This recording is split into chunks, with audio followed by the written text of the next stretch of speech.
De retour à l'hôpital pour ce nouvel épisode en début d'année. Meilleurs vœux à tout le monde, très heureux de vous retrouver. Nous ici c'est la dernière ligne droite. Vous allez voir, les travaux ont énormément avancé. Pour cet épisode, nous allons pouvoir aller à la rencontre de deux acteurs clés, Julie et Blanca, qui nous ont beaucoup épaulés, surtout au niveau de la conception et des plans, des choix de matériaux, etc. Ensuite, on pourra aller faire une visite de chantier. Et ce sera la dernière avant la mise en service du bâtiment dans le prochain épisode. Et ensuite, quelques mots de quelques collaborateurs qui vous passent un petit coucou.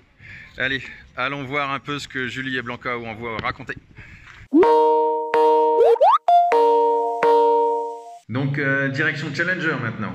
Même si nous sommes ici en première ligne, impossible sans les équipes du siège. Avec nous aujourd'hui, Julie, chef de service études de prix CEA. Bonjour Julie, pourrais-tu nous en dire un peu plus sur la contribution du service au projet? Bonjour Philippe.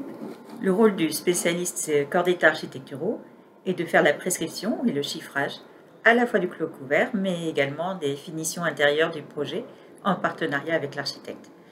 Le principal challenge pour le clos couvert était tout d'abord d'assurer la rénovation et la remise aux normes de la toiture existante qui fuyait.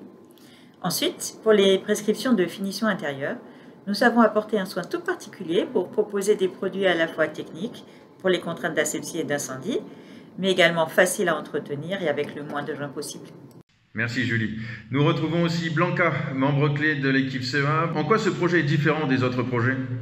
Oui, c'est un projet de solidarité humanitaire, émouvant, inspirant. De plus, c'était un projet que nous avons pu suivre des avances en temps réel grâce à la web-série qui était diffusée à une chaîne internationale et ça c'était trop cool.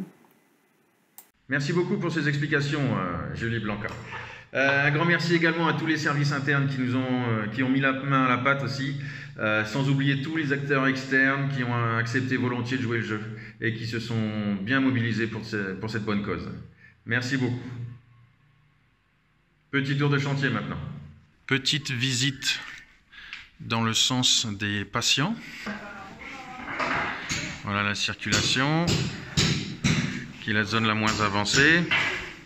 Les patients vont venir d'ici. La porte vers les blocs est posée. Il nous reste un petit peu de finition pour libérer la zone. La salle d'opération.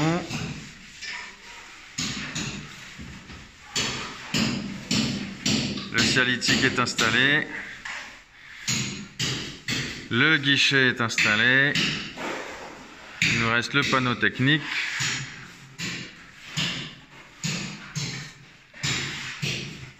Les luminaires sont en attente.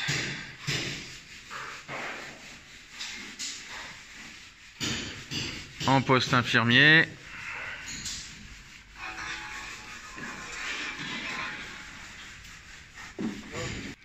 Une fois l'opération réalisée, les patients seront ici en salle de réveil.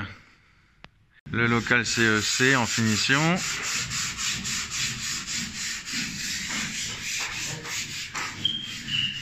La chambre de garde.